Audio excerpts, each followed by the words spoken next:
And okay, Quentin and Sharon are here. Good. Okay. All right, I'm going to go ahead and get us started. I'll make sure I've got, yep, and recording. Okay, good. All right. Now, obviously, we're at week 6, and I want to talk about a chunk of the course that we're coming into, and just some logistics kinds of things, and then we can look at some of the cases. If you've as you've noticed, I've been working ahead, and we're working on cases that are a week or two in terms of being due. And usually what I'm doing is I'm putting a file up there that you can use to upload for your workshop credit. Now, I will usually provide an example and then whatever other assignments are due that week. So you'll see when we get down here, I think we've done it with 7 and 8 and 9, and then and the same story with 10. This week, it was just the 2 exams that were due. So this gives me an opportunity to do a little more working ahead. And the reason is because as we get down to the end of the course, there are going to be a couple of weeks or so where you'll be working on projects. You'll be working on the final. In other words, you'll have that time, flex time, and I'll be around to answer questions and that type of thing. But for all intents and purposes, you'll be on your own. And at this stage of your lives, I feel like I should be able to do that. You're all adult people, and you know when you have work to do, you have it to do. And when you go to work, if you're not working already, you won't have the boss standing over you, making sure you turn your work in on time.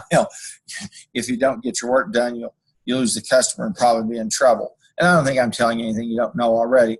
But let's go down here to next week, which is week 7, and I'm in that module. And you'll see what I'm talking about. We've looked at XLS 8, where we looked at regression analysis, and we looked at the XY, where we assume that there's a linear relationship between a couple of variables, okay? And we had that action plastic test.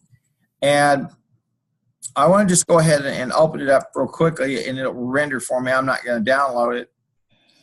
Let's see who else came in. Okay, I got a few more of us. Okay, good. And as you'll see, what we did is we used a conditional statement to build an employee contribution, really to an insurance ledger or insurance table that shows us the employee's contribution, the company contribution, and the total. And we did that using some conditional statements. And I'm going to go ahead and download it for just a moment, okay? And we'll talk about it very quickly, just as a quick way to review. And it's going to be here in now, what we did is, as you've heard me say before, is you always want to create an assumptions area, and everything's going to flow from the left to the right because people in our culture tend to read that way.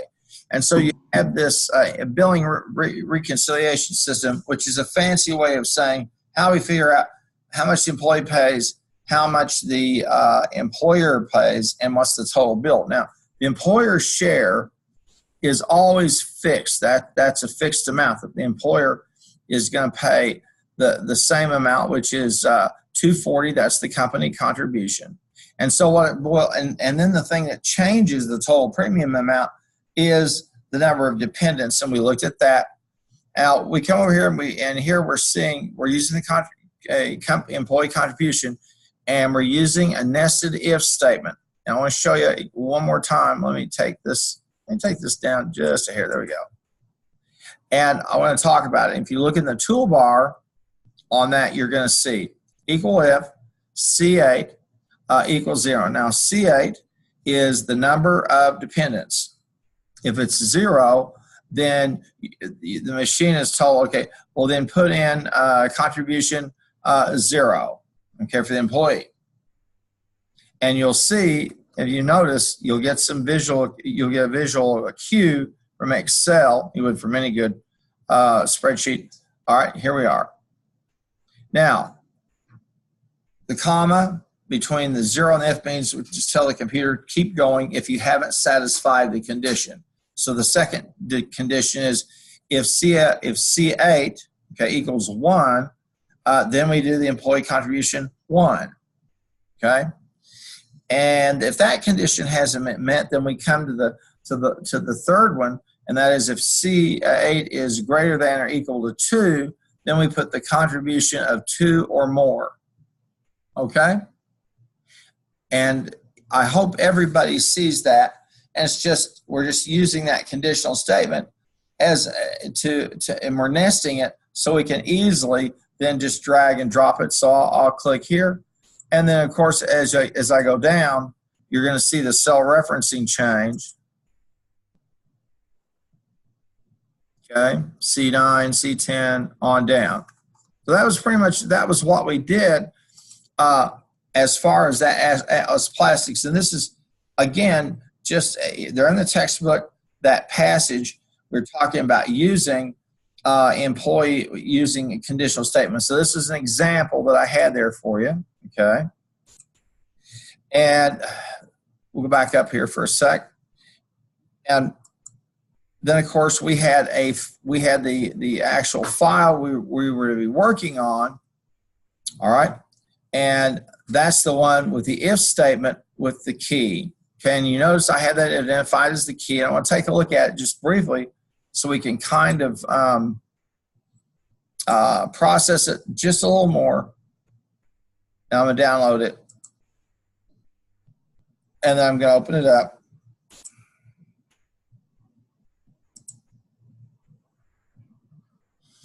And here we were working on we were using that conditional statements to work with an options scheme or to build an options reconciliation tool.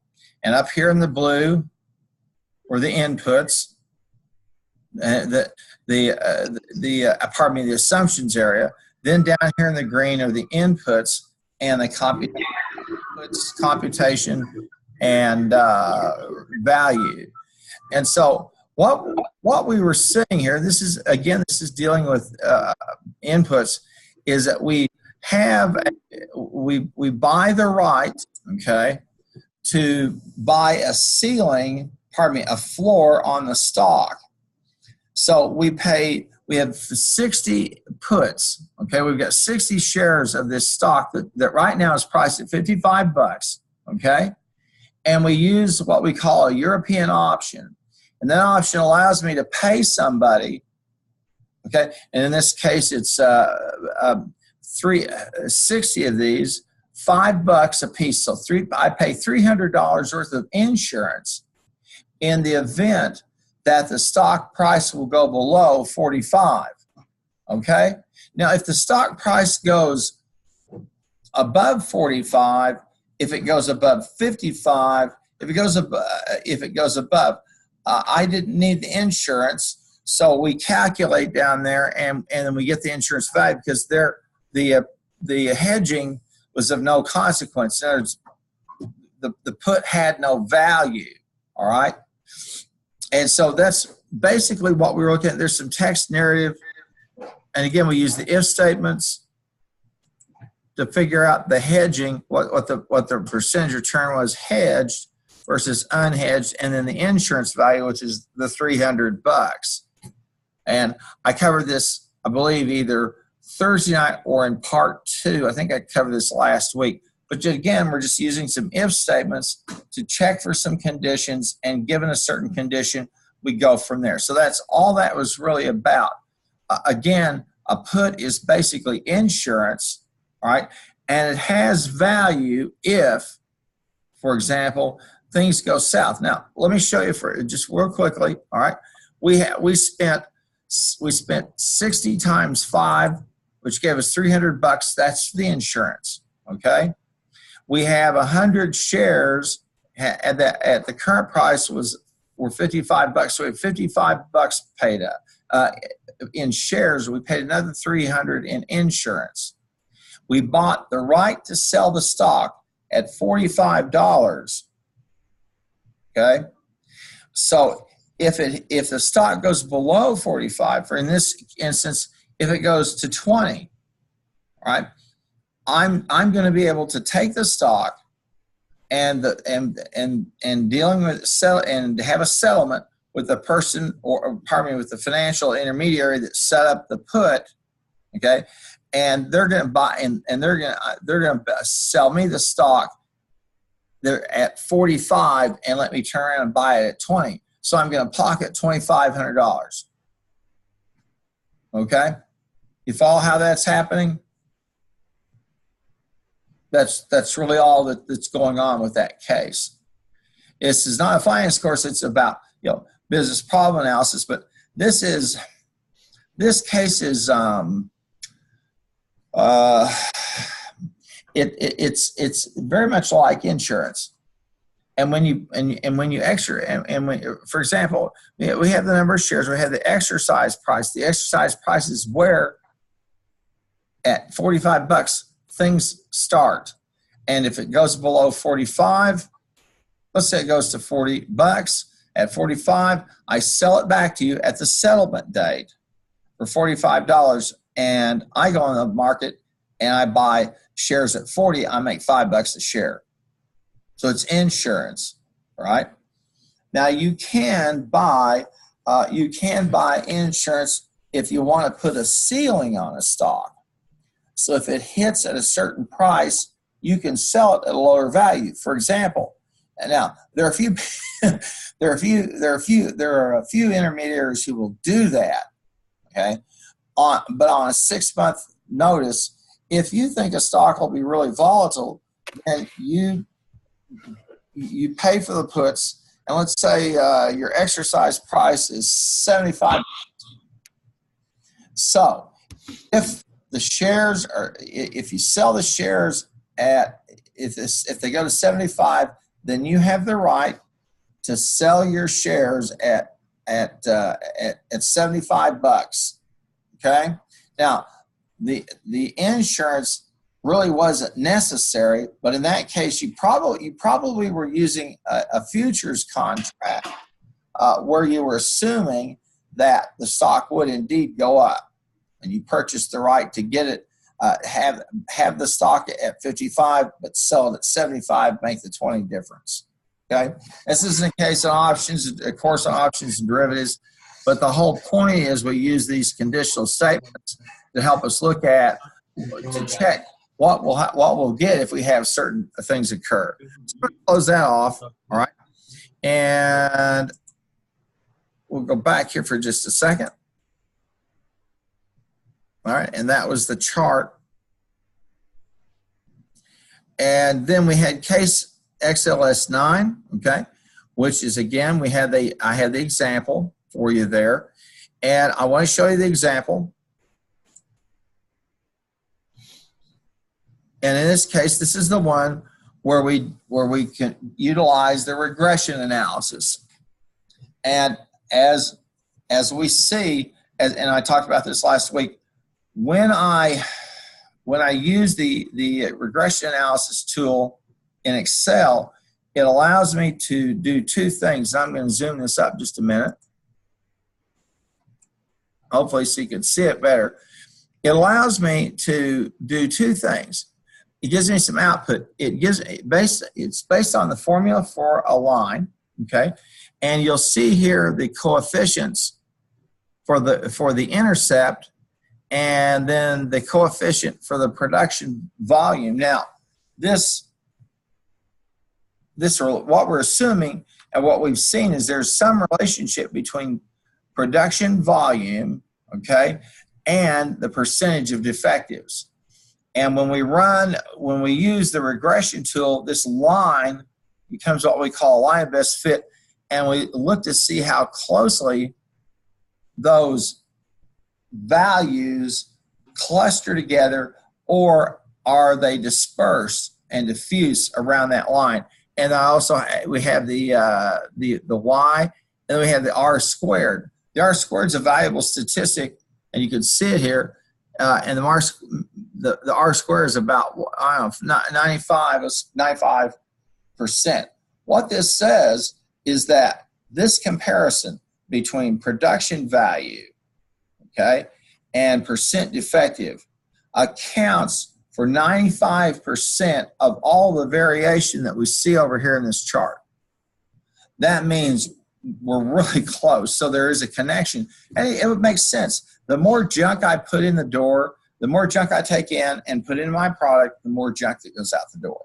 It's that simple. So we were looking at that, looking at it from that standpoint, okay? Now, go back up here and let me get myself back into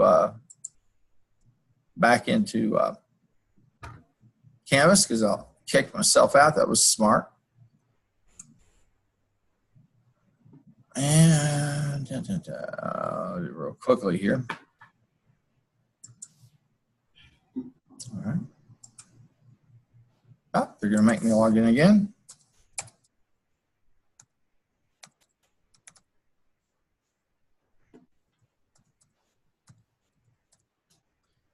And we'll do a little more tedium.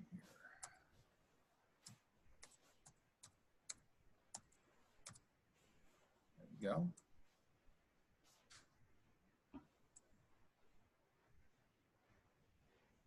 And we're still recording, so you got to see me fumble around with that. Recording for posterity forever. Wonderful. All right, here we go, back to the modules. And I'm going to go ahead and open up Vital Source because we're going to need it here in just a second. Then I had the copy of this XLS9 cost estimate, all right, and that the key, and I'm going to open it, all right, and what we're seeing is this is also using that regression equation where we're estimating the cost. Now, it looks a little different than the example I gave you just simply because it's a couple of different cases, a couple of different ways to present the data. And I'm going to open it up, and we'll talk about it for just a moment. One of the things that we assume is that certain variables are related to each other. For example, the air temperature and the amount of beverage sales in a stadium are going to be pretty much are going to track right upwards. When housing prices, when interest rates go down, housing prices go up. When interest rates go up, housing prices and housing sales, go down. It costs more money to buy. What's NL stand for? And so when we're looking at this, and again, this is that file over there. Let me see who I got here. I need to mute. There we go. Now, we get the month, the year produced, all right? Hmm? Monthly plant cost. The city, or Okay. Rotterdam, NL. And then we've got the errors of the predicted cost. And we take that, The Netherlands. that units produced, and that's times, okay, we take 4.27. That's the coefficient. Okay, you say, where's that at? Well, here it is. I was curious. They're all from Canada. Okay. Pardon me, there's the slope of the line. I'm sorry. Where are they from? And let me do this here. Let's see who I've got on here that may have a microphone working other than me. Yeah, I know, but if you've got your mic on, you may want to turn it off, Travis. There you go. Thank you. Now, we've got the sum of the predicted errors, okay? And we're looking at that in terms of the slope times C3, which is the units produced. And we're following and we're just building the regression line, and that's plus the intercept, the y-intercept, plus 0.0956, okay? And that gives us the sum of the predicted errors. And then we just simply go down and they run this, and we get the error.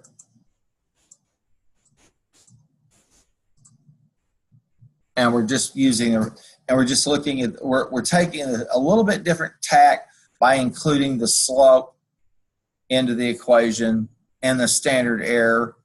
And we get the intercept, and then the R squared, and away we go. And we're just using we're using the linear regression.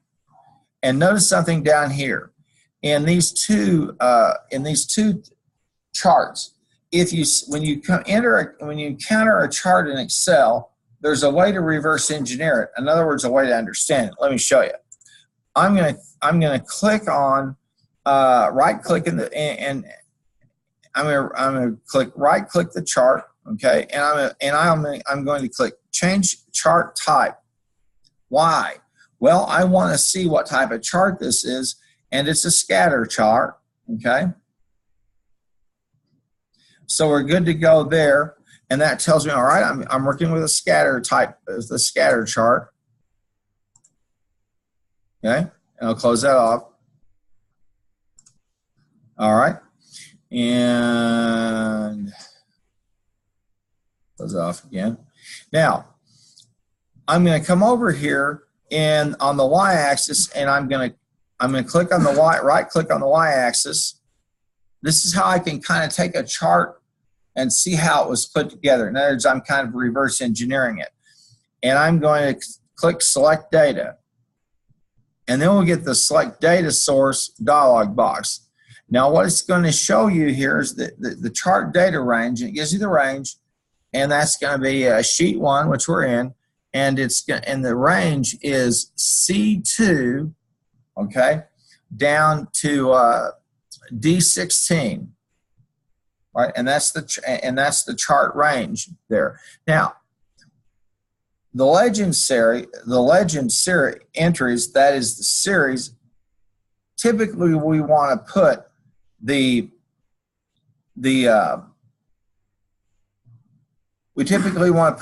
y-axis data or the data of interest on that side, and then over here on the horizontal, we can have categories, but what we've done instead is we've put values. And that's how we create that chart. Then I can do some amenities, like I'll click here, and I can do some work editing with that. Now there's also the design editor and on the chart, and I can do, let's see the format. And what I'm looking for on the design, okay, here it is. When you click on the design tab and you're working with a chart, if you'll look at the far left side, you're going to see at far top upper left, you'll see add chart element. That lets you add axis titles, chart titles, data labels, that type of thing, and it lets you format it. Now, they'll also give you some quick layout, or you can change the colors, but then you can start to see, okay, that's how I got this monthly plant costs. And it would just simply be the same process of doing it over here. Now, one of the things I've made a practice of is if I see a chart that I really like or I think will be useful, I'll reverse engineer it and I'll make some notes, okay?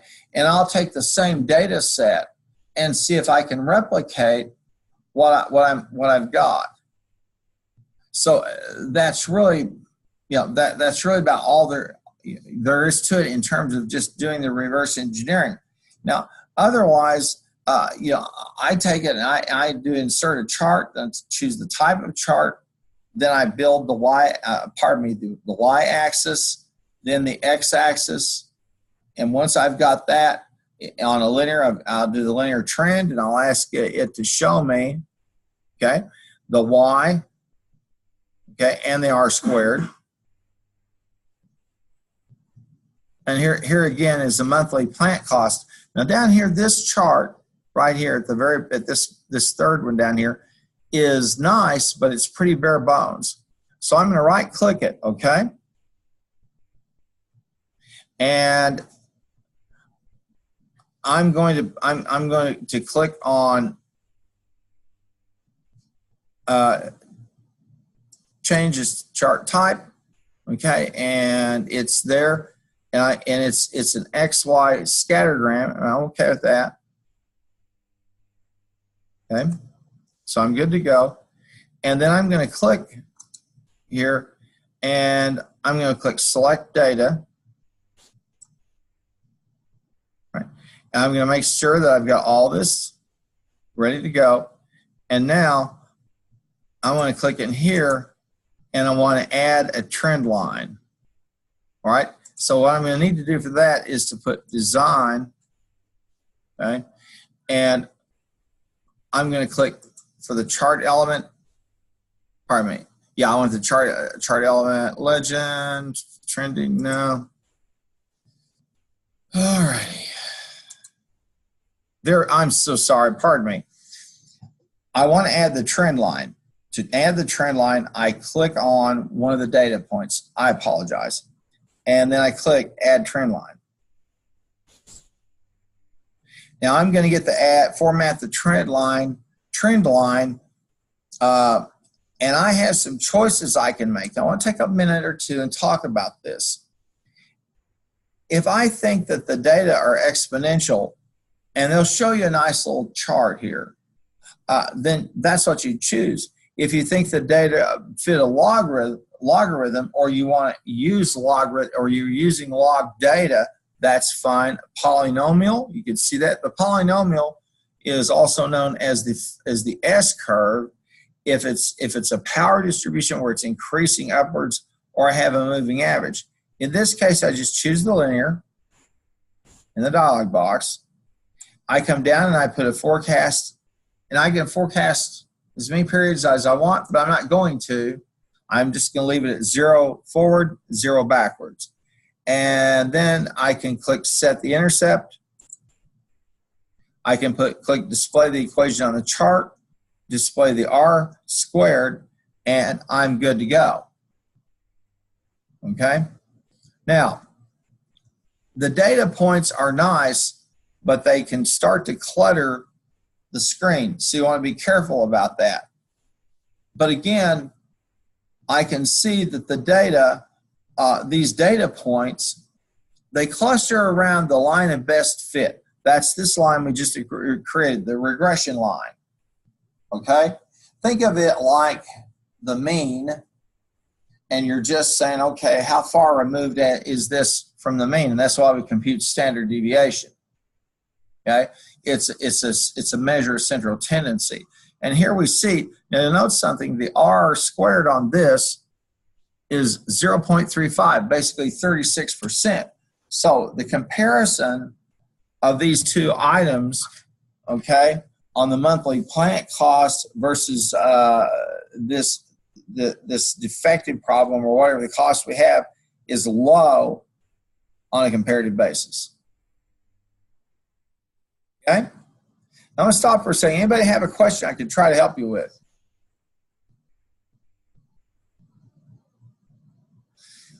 Now, again, one of the ways I've learned to chart, all right, a lot of it by trial and error, but I've also learned when I see a nice chart that makes some sense and is well done, I reverse engineer it. I start by simply going through and I'll click select data, and then I'll ask myself, okay, what am I putting on the x-axis? What am I going to have on the horizontal axis? The x-axis is the variable of interest. What I'm interested in finding out about. The horizontal is what we call the independent variable. In this case, we're talking about production, units produced. Okay? And it just becomes a matter of working through that, and away you go. The key thing here is to understand something. Running the statistic here, using the linear package in Excel is okay. Now, you may say, where do you get this? Well, okay, here's what I'm going to do. Just to make sure that you know how to add in the solver, or the analysis tool pack, click on File. Then you come down and you click on Options, all right? And you're going to see some general options, and you want to come down to Add-ins. Okay? And what you're going to see are the active add-ins. We have the analysis tool pack, the solver add-in, okay? And so you have those two added in there. And those that are inactive are down here.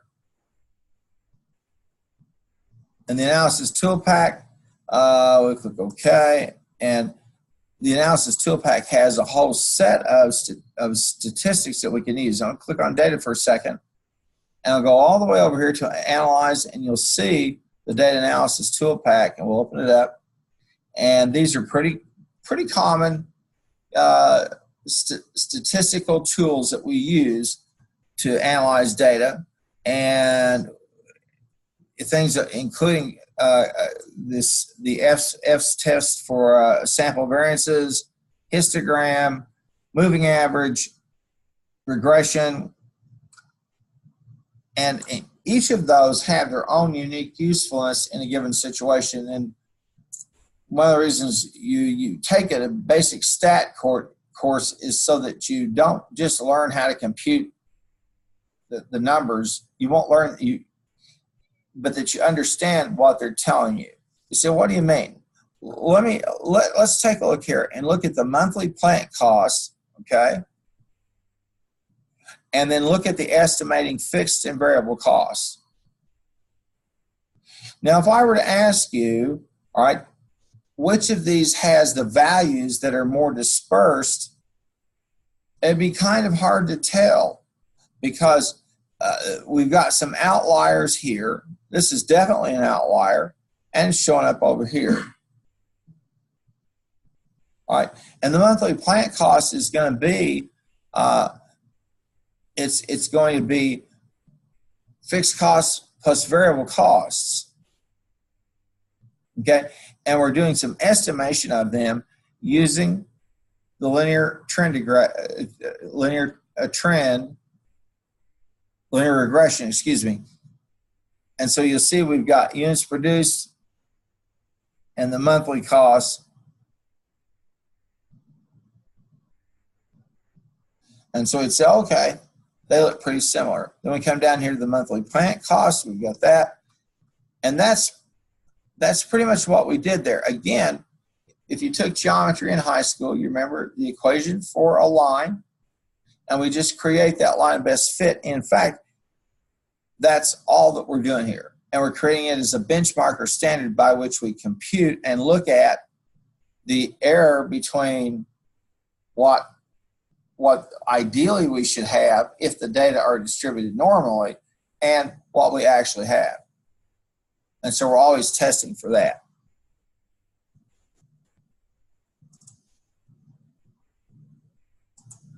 Now,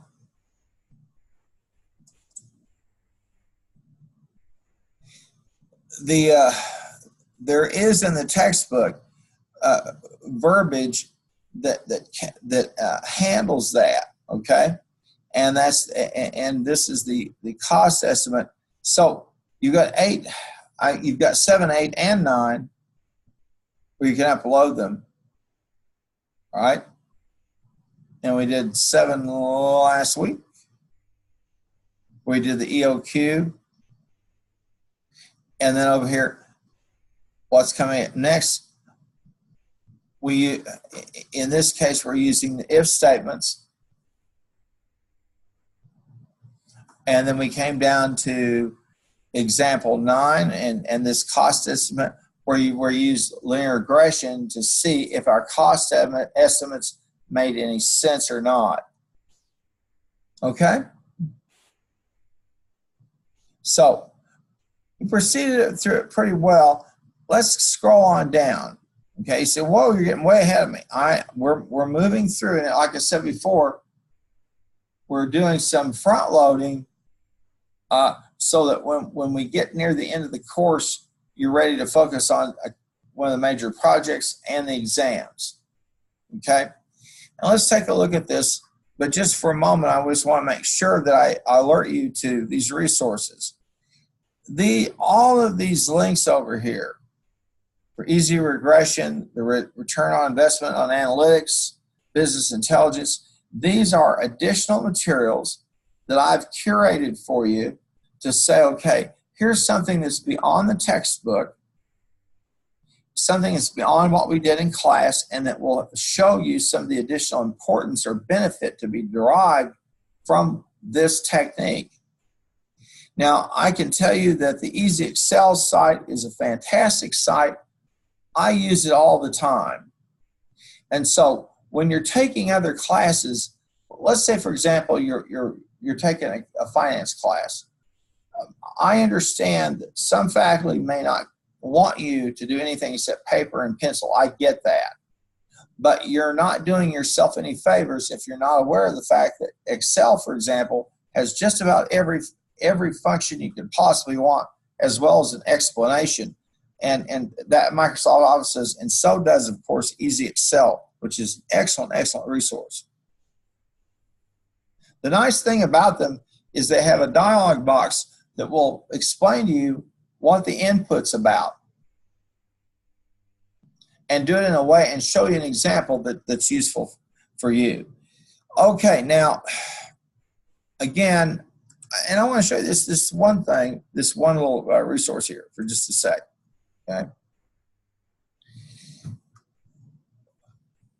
When you've probably heard people, sports broadcasters, for example, talk about analytics, all right? And a lot of people want to know what that means. Analytics is simply utilizing data that we transform into information that we can use to make a decision, and we base decisions on the analytics, primarily some things like average, okay? Some things like standard deviation, some things like probability, all right? Now I'll give you an example. It was I guess last night or the night before, but I think it was Tuesday night. It was the Cubs and the Rockies. They were in a wild card playoff game.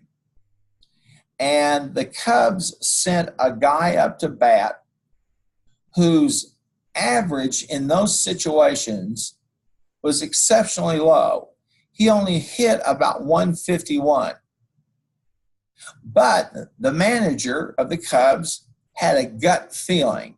Okay. Now, there's nothing to be, I would never discount, say, an experience. Let's say you go to work for somebody. Let's say, for example, you luck out and you go, how many of you ever seen the movie Tommy Boy? Those of you here. Anybody ever seen the movie Tommy Boy? You need to see it. It's a great business movie. But here's the deal.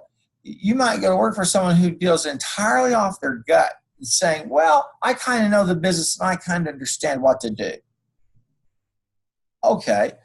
Analytics says, well, we look at some key metrics for given situations. For example, how a pitcher, how many people do they walk per inning? A hitter, what's not just their average? What is their average when there's a person on, 2 people on, 3 people on? And if you watch baseball at all, you'll see spray charts which shows what part of the field they hit them. The analytics is really getting infused into everything in terms of what we do in business. In fact, in the management science course, we work with a technique called the data envelopment analysis, which lets us take 3 or 4 different operating units and create a composite and then see how efficiently those units are working versus that composite or benchmark. Okay? And so now the other thing that and I watched it yesterday was with the Yankees and the A's, Oakland Athletics. Billy Beane, who's their general manager, is the guy who pioneered the use of analytics. There was a movie about him. I think what's his name? He was married to Brad Pitt. He was in the movie, And what he did was he started drafting people and trading for people who performed very well in certain situations. Well, the A's used that last night, and they decided their starters weren't pitching very well, so they decided they would do this. They're going to take their relievers and start the game with their relievers. People who can pitch an inning or two, and they're thinking, we'll string together 2 or 3 people, we'll make this a 6-inning game, we'll hand the ball off to one of our starters who can last a couple of innings, we'll have somebody in reserve, and we'll wrap it up, and we'll win it on the basis of our pitching. Okay? And all of the analytics were there to support that. Okay? And although that was a brilliant maneuver on their part, their pitcher was not doing very well. And he was a gut, and the manager put him in to pitch, and it was a gut instinct. I'm going to go with Joe Jones to pitch my first game. And boom, they got bit because the guy, their first reliever bit the dust quickly. So when we talk about analytics, we're talking about metrics and performance metrics, and the return on investment is very high. And you're going into a world where you're going to hear people and you're going to see folks using these metrics all of the time. What is it that we have to do and do well to be in business? What drives us to get paid, etc. So we looked at a 7 and 8, we looked at 9, okay, and so I want to make sure that you take a look at that. The business intelligence, this resource, same story. What do we mean by this? All right, and you're going to hear people talking about this all the time. Business intelligence, what do we mean? Why is it important? And again, this is just how things are out in the world. And I think I used this. I think I used this example before. Every kind of a little small grocer out in western Oklahoma that my dad did business with, and their wholesaler, the people who sold them groceries, cut them off because it wasn't worth the while to send the truck out there to deliver the food and the stuff that the people wanted to buy. Okay, now,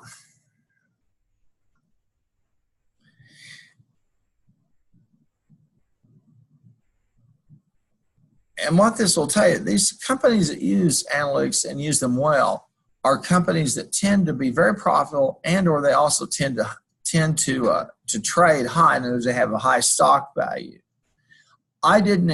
Sometimes I'll have students, or I'll have my faculty colleagues or people complain to me about, I didn't make up the rules. I didn't decide that we had to compete on the basis of analytics. That was, in fact, there's a book, Competing on Analytics, and I've used it in a couple of my courses before, and it talks about this notion that you're going to have to measure and see how well you measure up against your competition in a whole set of areas if you want to be competitive. Okay? And again, that's going to be one of those processes. If you hit a certain industry and you work through it, you're going to learn. Well, let's go down here to this XLS10, and I want to talk about it a little bit, okay? And I have an example. So let's take this example, and we're working on something. I know we're ahead of it, and that's okay. One of the other things, the reason I have us work ahead is simply when we get to the access cases, we'll go a little slower because it'll take a little more time, because most of you probably don't have as much experience working with a database as you do with a spreadsheet. So I'm going to open this and then download it. Okay.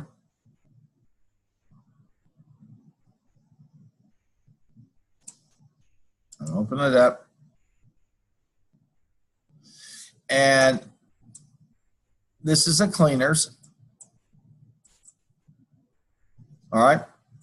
And what they're doing here is they're looking at accounts receivable. Accounts receivable are people who have bought from you on credit who owe you money. All right?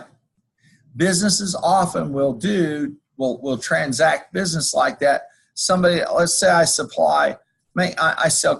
plumbing supplies. The local builder comes to me, signs an invoice, and I ship them 50 of whatever they've ordered. Okay? So we're talking about that primarily. And here we have an account services receivable database and aging report. I want to show it to you. Okay, it's an example. As you figure, we have the customer account, the name, here's the invoice number, here's the invoice date, okay? Here's the invoice amount, and this shows us the days outstanding, okay? Now, I'm going to click on this, and what you'll see is it's going to show me 07508 minus D12. You see, what in the world are you doing? If you look at the cells, look at cell E7, all right? While we see a date there, because it's formatted like that, the machine sees a number. Okay? You with me? So I can subtract a number from another number. And so that invoice date of 9/27/2007 is also a number. So that tells me how many days outstanding. That is, in other words, how long has it been since they placed the order and I filled it? Okay? Now the next thing I want to do is I want to categorize it. And I have over here, we're going to use a VLOOKUP. But before we do that, I want to talk some about receivables. Now, we know this. The longer that somebody owes you the money, the lower the probability that you will collect the money. And so we tend to categorize what we call aging accounts. And we say, okay, if it's over 90 days, the chances of us getting paid are very low. If it's 61 to 90 days, and here's the next, and I'll show you the categories up here. Okay, there's another probability. If it's 31 to 60 days, there's another probability, and if it's current, we're okay. And the whole point of this is that we want to track this to make sure that the firm that owes it, that we don't let it get too far out of control. And so we track this, and we want to see how many days it's been since something is due. Now, there are a couple of websites out on the internet we can go and take a look at the impact of people not paying you on time. See, here's the deal. Let's say you manufacture wheels for tires and wheels, and you make them, and then you ship them off to your customers who are retailers, and you have one particular chain that does a lot of business with you, and then they don't pay you on time, and then they get behind. You're out the money it cost you to make the stuff, plus you're out the profit that you expected to make.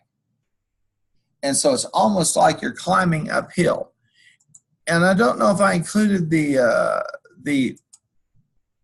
resource in it, but I do want to take a moment, and I think if it's there, I definitely want to make sure that you see it.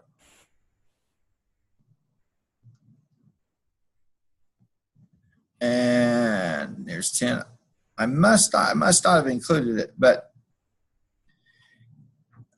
if you have there, and I'll go find those websites and I'll post them so everybody can look at them. But they calculate the amount of additional sales that you have to make to overcome the money you've lost from selling something to somebody and they don't pay you. So we're going to use the VLOOKUP to analyze that problem, okay? And we'll go back over here. And here we go. Now this is the blue sky. Now, the days outstanding, not a big deal. But here we're going to use a thing called the vertical lookup. There's also a thing called the H lookup, the horizontal lookup. And what the VLOOKUP is just simply, it's a conditional statement that says if a particular value fits within a particular set of cells, we go ahead and we count it. Pardon me, we categorize it. Now, look what we've got here, all right? And I'm going to click in the toolbar. I'll just get out for a second. I'm over here on G12. Click in the toolbar and see the areas that go hot. And what you're going to see is this, okay? You're going to see the lookup table, okay? And we're going to try to figure out, all right, where this fits. And click on the little FX there and it will show you. The lookup value is the value that we're interested in. In this case, it's that F12. Then we have a lookup table array. And the lookup table array, okay, that's going to be that lookup table. We had named that table 1, 31, 61, and 91. One is current, 31 it falls within 31 to 60 days, 61 to 90 days, over 90 days. So we're going to categorize this using a lookup table. Okay? And we'll just close it off and it's over 90 days old. And we do the same thing with F13 and we just go on down and we categorize those. So why would you do that? Well, it's easier for me to see and to go, okay, if it's over 90 days, that's a problem. If it's 61 to 90, if it's over 90 days, it's a problem. If it's 61 to 90 days, 31 to 60, not so bad. So I could use some conditional formatting if I chose to alert me, and I'm going to do that. I'm going to come right over here on G6, all right, and pardon me, G12. My apologies. I'm just going to go all the way down to G32. Okay, and I'm going to use some conditional formatting, and I'm going to have highlight cell rules. And text that contains, and I'll put over 90 days. And if it's over 90 days, it's a light red fill with a dark red. Boom. And now you see what I got? I use the conditional statement to alert me. I use the color there to tell me what's going on. You may have a question at this point. Okay, let's go on some more. And so now I'm going to come back and I'm going to go back here to G12 and I'm going to highlight it all the way down to G32. I'm going to come back to my format, and I'm going to highlight cell rules, and I'm going to find text that contains 61 to 90 days. Okay?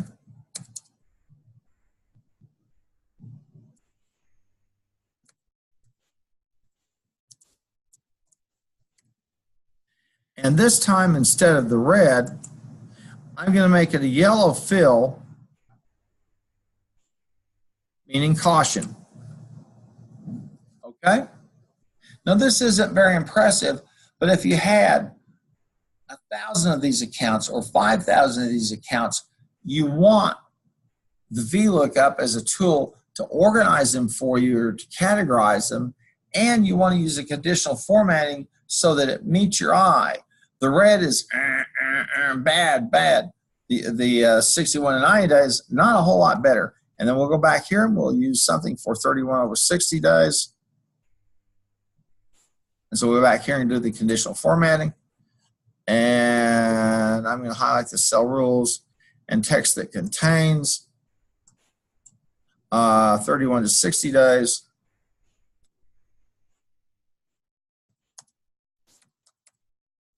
All right. And this time I'm going to choose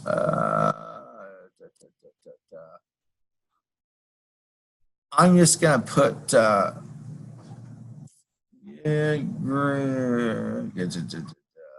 I think what I'm going to do is I'm going to put, I've got the yellow fill, I'm going to put a light red fill.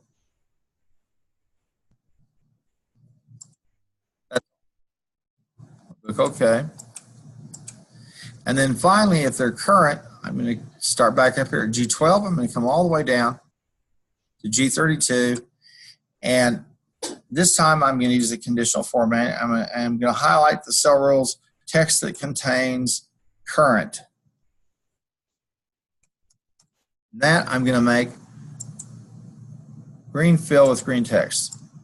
Boom.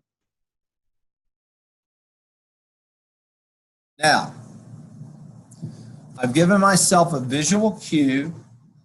I've categorized, first of all, I've categorized these on the basis of how many days they are outstanding. Okay. Then I've used some conditional formatting to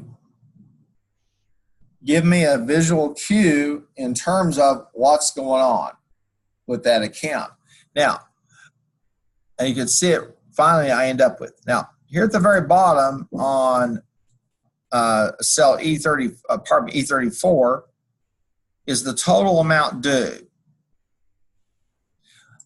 Now, what we're interested in knowing also is, okay, how much money is accounted for by each category? Right? Well, we're gonna use the sum if to do that. Now, I'm going to take this sum if statement and let's take a look at it for a minute. It says equal sum if G12, okay, and G12 is that first cell there, okay, and G12 and the array will be G12 to G32. In fact, I'm going to pop up the dialog box so you'll see it a lot easier. The range is going to be G12 to G32. That's the range I'm going to be looking at. Figures I'm going to sum. Then I have a criterion value, and this time it's I3, which is the current. And then I'm going to sum the range for everything where it's current, and I get 43.98. Let me go over this again. I'm going to use the sum if function. This says, okay, if it meets a certain, I'm going to start with, okay, what range are you testing? And I'm testing this range of G12, G32. You with me? Yes? No? Okay. I've got a criteria. This time it's I3, which is current. I want to know how many of our accounts are current. How much in dollars do we have that's current? In other words, it hasn't gone beyond the magical 30 days. And then I have a sum if range, and notice it's E12 to E32. It's the amount of money that they owe me. I click OK, and right now I have $4,398 current. Okay? Now, I'm in J12, and I'm going to go down one cell, and let's look at this and see. Now, notice what I've got. I'm going to do sum if, okay, G12 to G32, and notice that I put G12 and G12 and G32 into absolute cell references. I have fixed those cells. Okay. Now, this time I'm checking I4, and notice I have a $ in front of the I, and then I have the 4. And then I have the E12 to E32. That is the amount of money of those invoices. And so this will tell me I've got $4,100 in terms of money that's outstanding. The debt is between 31 and 60 days.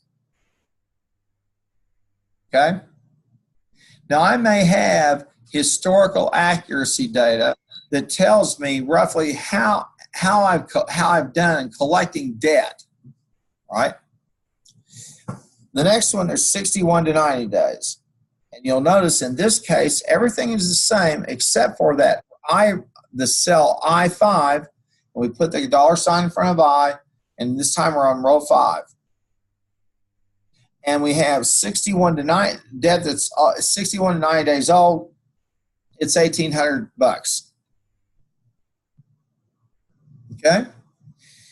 Now, again, we're using conditional statements. We've used the sum if. We've used nested statements. So we're looking for particular conditions. I come down here, and in this case, it's I6, okay? And that's over 90 days, and I know I have $1,814 it's over 90 days of age, and my total is 12,2006, and it should balance with the one over there, and it does. Okay? Now I can do some thinking. What percentage of the money, what percentage of my receivables are old? They're aging. In other words, they're over 30 days. It's pretty simple. I just calculate the percentage of these three and divide it by the total. Okay? If I want to, I can just go ahead and do this. Equal. I'll just calculate here.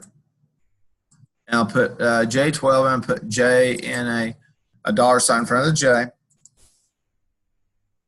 And I'm going to divide it by this total, and I make the total down here, this J16,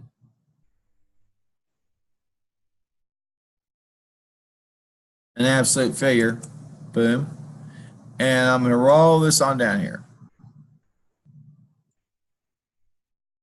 Okay. Now, get rid of this for just a second. J12 divided by J16. Okay.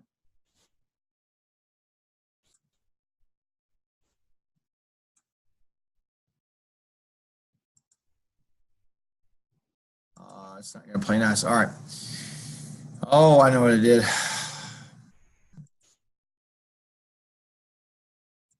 Let me get rid of that right there.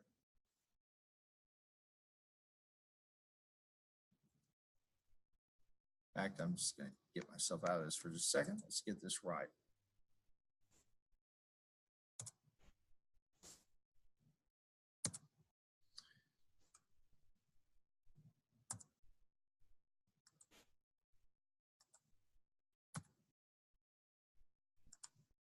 I'll make the J16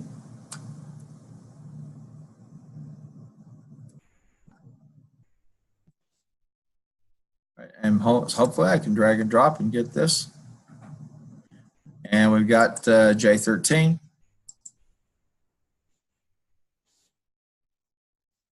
Now I can go ahead and round these up and just put them into percentage formats. And there we are.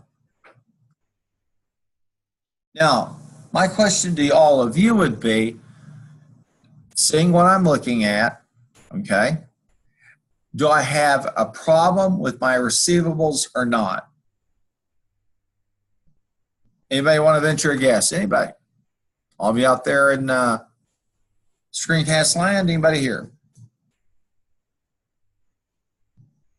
What percentage of my receivables are late or aging?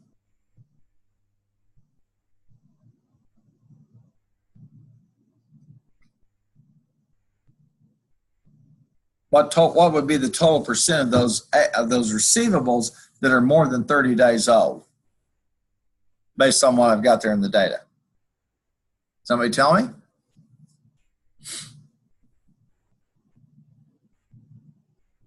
Yes? Hello?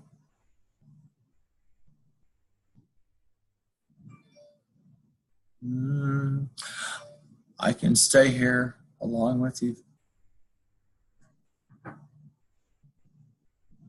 I've got 34%, 15%, 15%. How much does that come to? What percentage of my account receivables are over 30 days old? You tell me? 64. Very good. All right, you're right. And you surmised that by one of two ways. Thank you.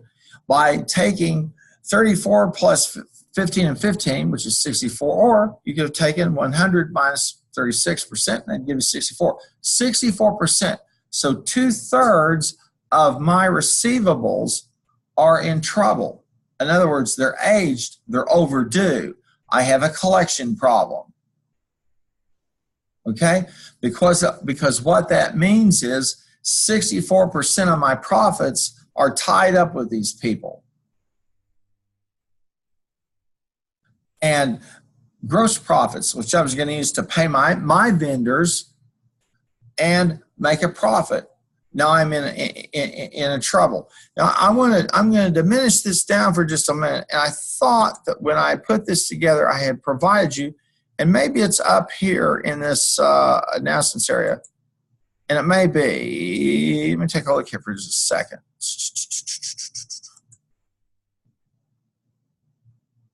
I may not have included it. Let me see here, just real quickly. I'm going to do this. I'm going to open up a new tab, and I'm just going to do a quick search.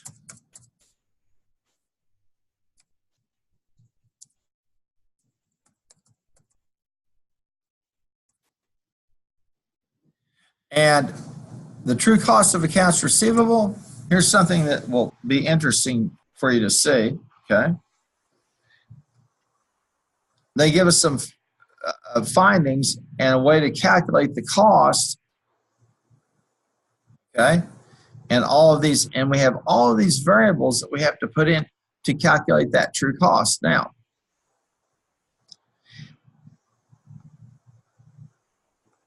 and I'm going to find a couple of,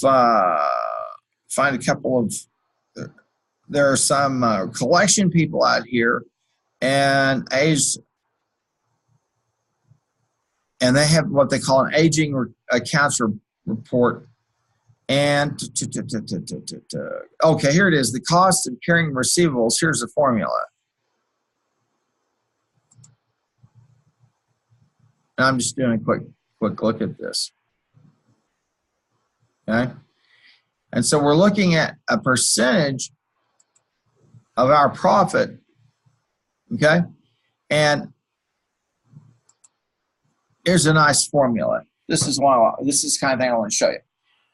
When somebody owes you money in business, and you may run into this, okay? We work for somebody that bills folk, maybe you work for a supplier or whatever. Take a look at this. The carrying cost of a $1,000 invoice that's paid 100 days late at a rate of 6% would be calculated as follows, okay? It's 1640. It's 1644. Now, they show you that here are these costs for each of these invoices. You also have to sell more goods and services to make up for the loss. So collections, carrying costs of accounts receivable is a killer. And business debt is a problem, particularly if you're doing business to business. Small firms especially get into trouble. And you could end up having to generate another $25,000, $50,000, $100,000 of sales to cover the sale you made, but for which you did not get paid. And because we're looking at this, I want to give you just a little bit of a war story or so. I did a little bit of work in commercial collection.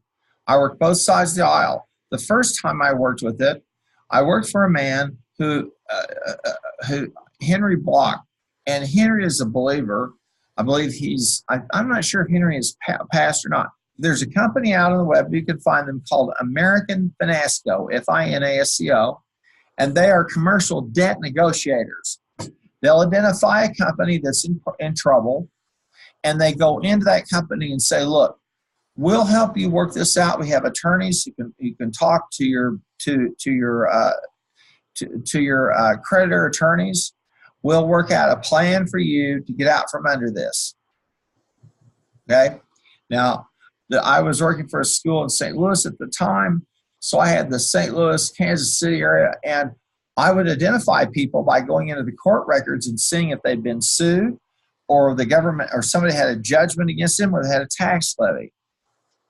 And I'd come out to visit them, and at first they'd be angry. Then they'd say, yeah, I've got a problem. And typically what it was something where that individual business owner just simply was not going to accept the fact they had a problem.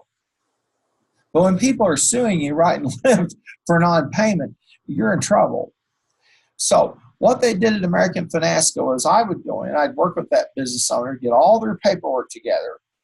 We'd ship it off to Houston, and Houston, they would get their negotiators together, and they would say, okay, and they'd get everything organized so they knew the creditors. And so they would begin to call the creditors, and they begin to work deals. The inspiration for this business that Henry got into was from the story, from the parable of the dishonest manager. And if you go read the parable of the dishonest manager, what you'll find is there's this manager, and his boss called him and said, I'm going to let you go. Well, the manager said, I've never worked with my hands. I'm too old to do that. What do I do? Well, he went out and he settled his master's debts and made a lot of friends in the process. And so what American Finasco will do is they'll contact a creditor, and they'll say, we know they owe you $45,000.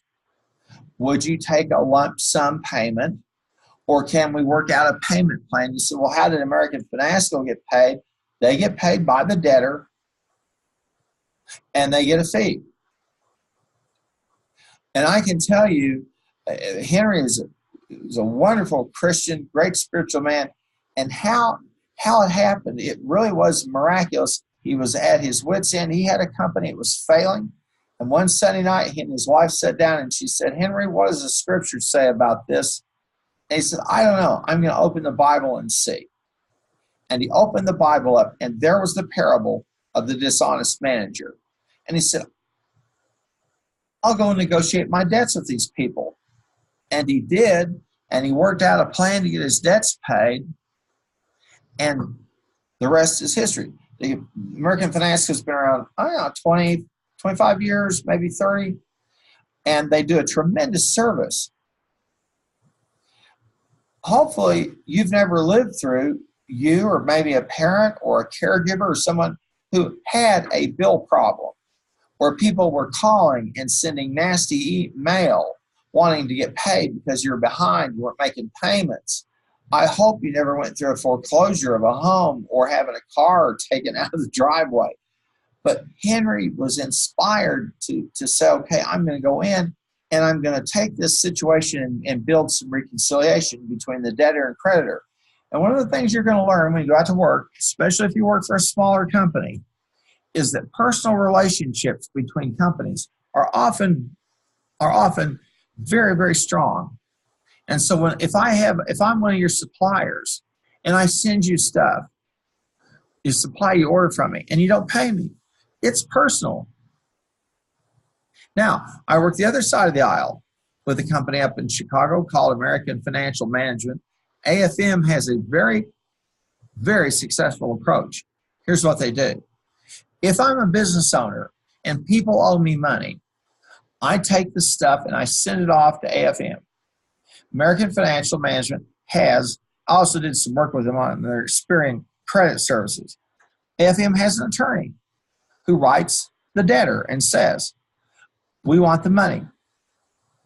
We want it in 30 days, or we're going to proceed to execute a judgment against you. What a judgment means is the court says you owe them the money and they can collect. And if a firm has a judgment against another one, they can literally go with the county sheriff and take everything they have. And when I was working both ends of that, I saw that. And let me tell you something. It's a very sobering thing to see people's equipment going out the door, their desks, because they didn't pay debts, or having their bank accounts levied. These are business owners and getting all kinds of phone calls.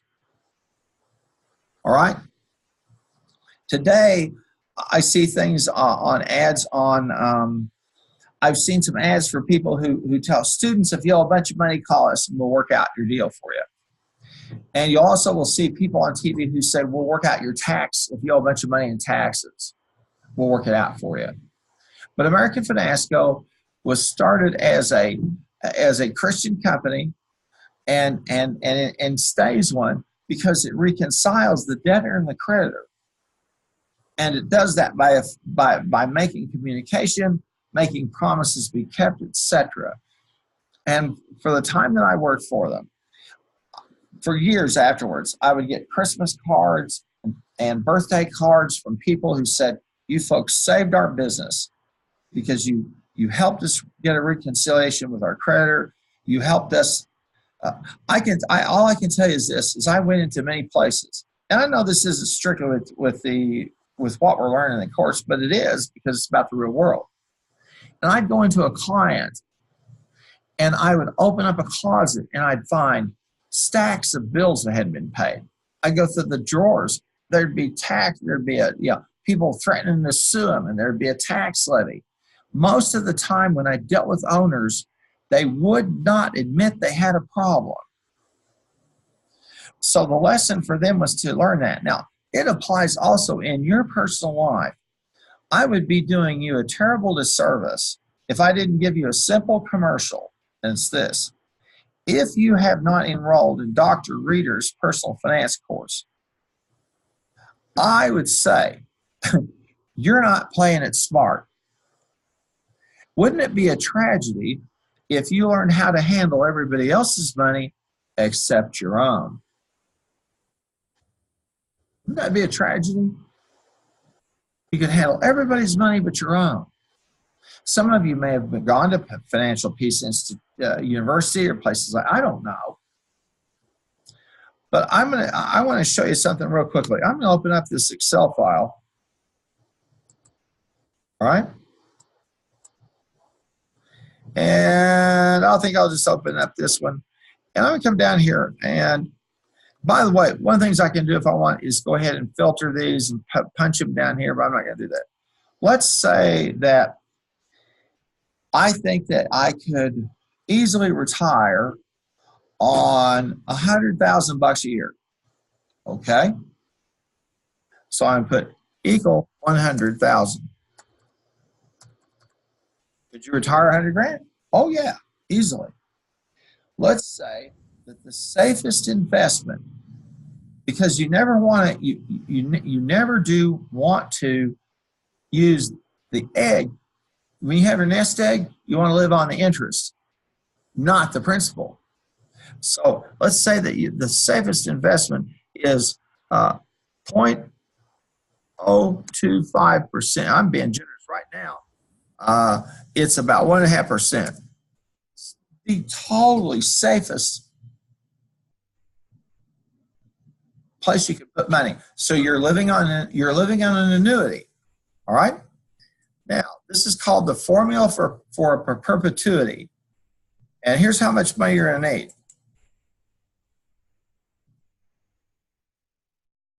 Now let me put some commas in here and let's see what that looks like.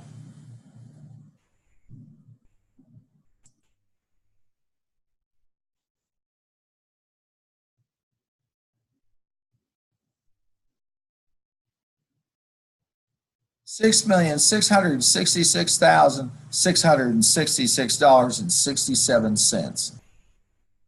If you want to live purely on the interest and never touch your principal, better start saving now, quickly. Now, Social Security will be there, I guarantee you. You seem skeptical. This is a pretty sobering reality. I was lucky that I had parents that took me downtown to First National Bank when it existed, and they sent me down with one of the bankers, and he said, Keith, let's go through something interesting. How much money a year do you think you would need to retire comfortably? Now, I graduated from high school in 1970. You weren't even a gleam in your great-grandma's eye, much less a gleam in your mom and daddy's eye. I sat down, okay, and I said, why? And this is 1970. I said, hey, I could live like a king on $25,000 a year. Well, today, 25 is nothing. And he said, okay. And he showed me, and here's what you'll have to have. This is the formula for a perpetuity. I take the amount of the principal and I divide it by the return. Now, he said, well, boy, how would I cut that down? Well, what I could do would be to save less and hope I have a higher interest rate. In other words, put more money in the stock market. All of my money at this point in my life is over in the safest investments you can get. Now, when I first came here in 2006, and then in 2007, I had a lot of colleagues who laughed at me, who said, you're pretty stupid to have your money just earn about 1%. Aren't you stupid? And then 2007 happened. And I said, well, let me ask you, how stupid am I? Because my portfolio is earning 1% a year. Yours is losing 19% a year. Who's stupid now? So you want to take Dr. Reeder's personal finance class, please, please, please do that. Or if you can learn, you can take Financial PC University or anything like that. Learn how to handle your money. Please, I beg of you. It will be the best thing you have done for yourself to learn how to manage your affairs. And maybe you've done it already. I hope I'm preaching to the choir. Okay, well,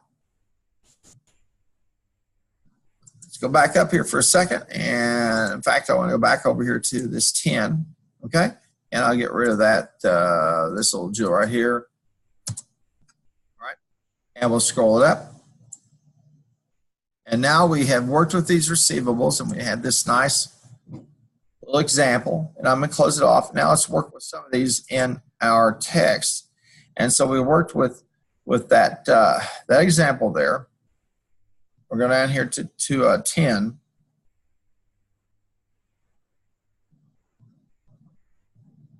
Okay. And we're working a bit ahead.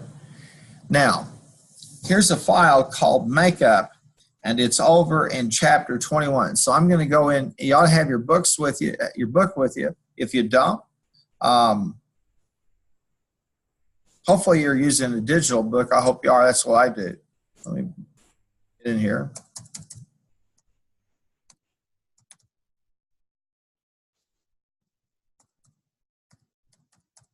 Okay. The password.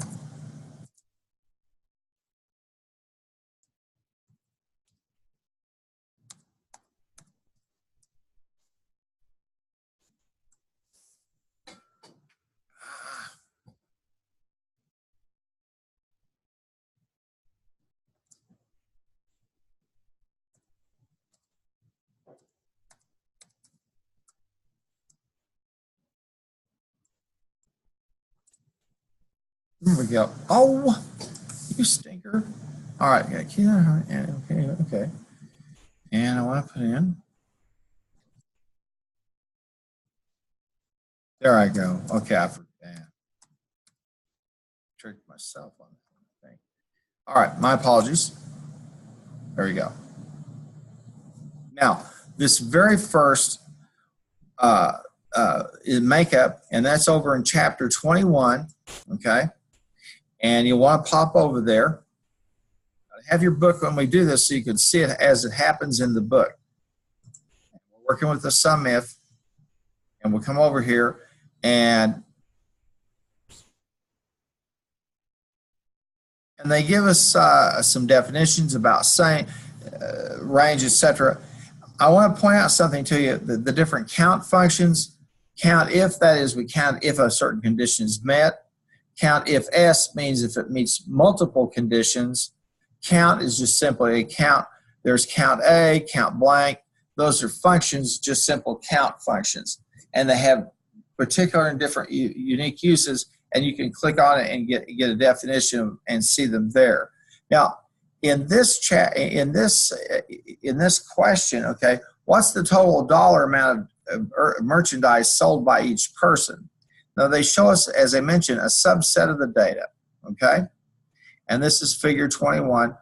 And I'm going to go back over here to the course modules, and I'm going to get the makeup file.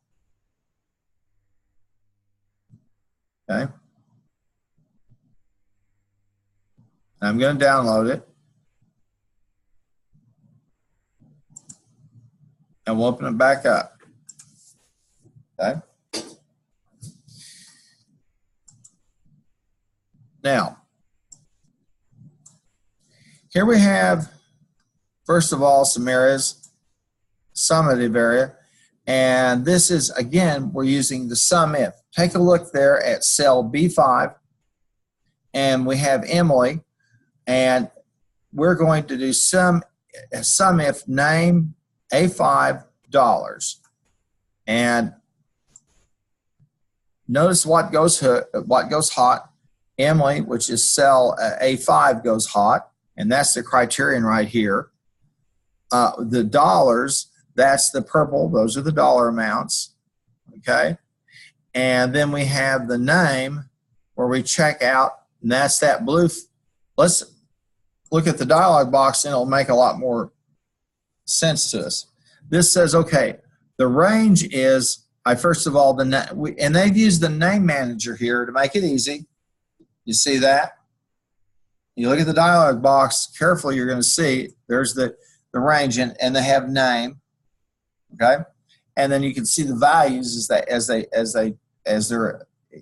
exist, and then the criteria, which is A5, and that's Emily, and then the sum range is the dollars. Again, they had used the name managers to call that whole column dollars, and it shows you those values.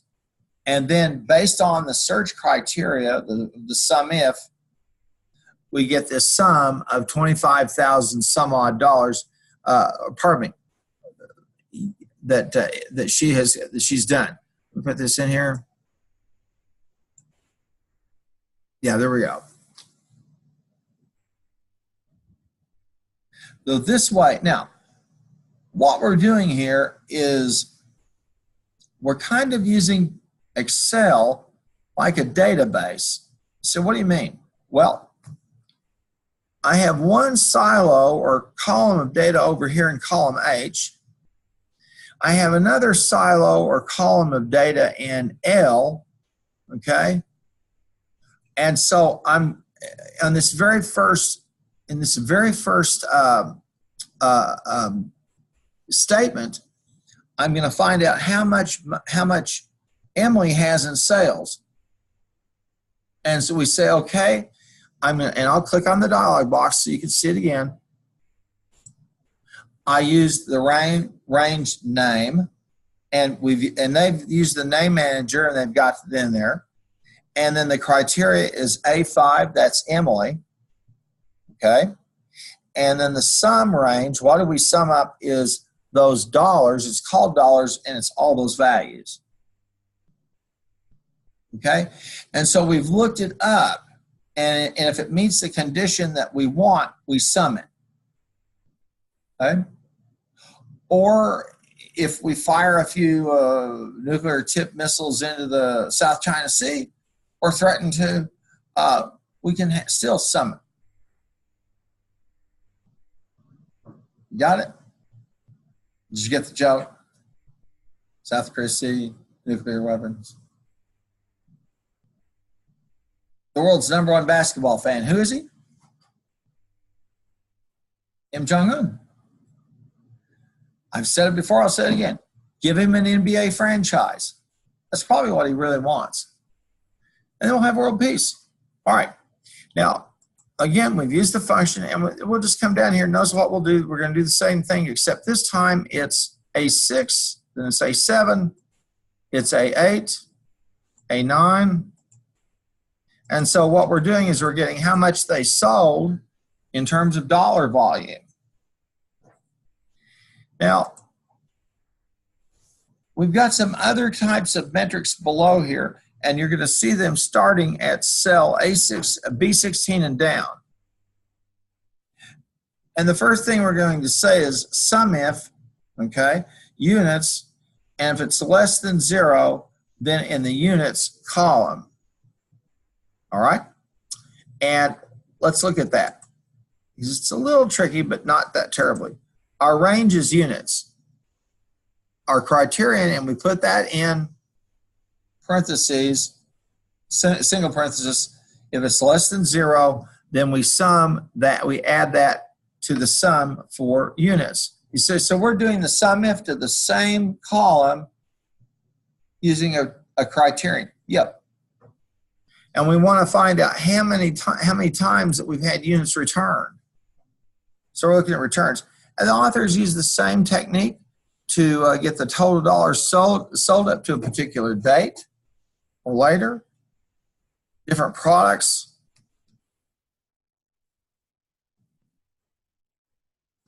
And then they have a check there to see if everything adds up. Now, the next over here shows you the sum if with rows, but that's not as useful as this. Now, this is referred to in the textbook over there, okay? 21.1, and then as you scroll on down to 21.2, you go over there.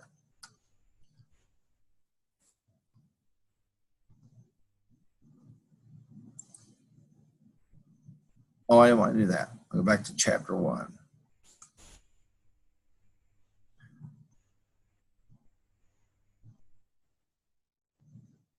And there's figure 21.2. This is the stuff with Emily, all of them. Okay? Now, I started about 8 minutes early. It's 7:26. And although everybody here at the lab at Bailey, okay, is enjoying the pizza and stuff that we ordered in, I'm sorry, you're not getting any if you're not here at the lab. Too bad. I'm teasing. That's a lie. It's not true. We've gone close to an hour and 40 minutes or so. We've covered some ground, and so I'm going to save the rest of this exercise, and I'll do 11 in part 2. Thank you for your time. Thank you for those who are here. For those who aren't, they're going to have an interesting time when they hit some of the hands-on exercises in the exams. And I want to make sure that we know what's going on here. So let me quickly go back into the modules.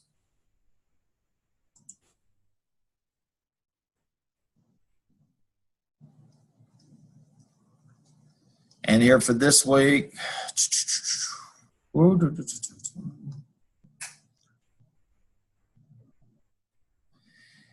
have the 2 exams, and then next week you have 8 and 9, and then for the 18th, nothing because that's fall free days.